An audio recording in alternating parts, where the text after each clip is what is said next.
Hello, everyone. Today, I will show the rest of the experiment involving the Raspberry Pi, creating a UDP client. These are the relevant API function interfaces that need to be utilized. Create the socket and send data from the specified socket to the remote host. Receive UDP data from the remote host.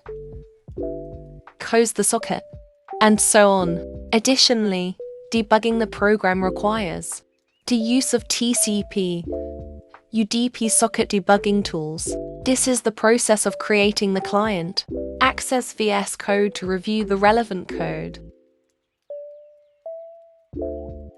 Creating a UDP client requires being on the same network. We can resolve this issue by connecting to the same Wi-Fi network. Configure your own hotspot and password. Create a socket. Initialize the server address. Then send to the server. Receive the string from the server.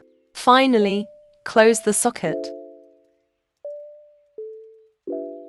After compiling and flashing, you can open the debugging tool for debugging. Creating a UDP server.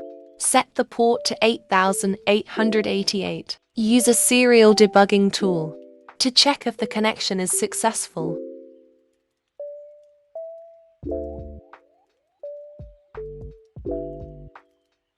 Successfully connect to the self-configured Wi-Fi hotspot, and then you can start sending messages.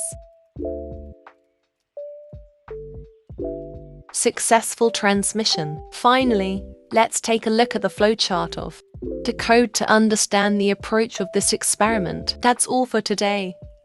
Thank you for watching our video. If you have any questions, leave your comments below. Subscribe our channel for more videos.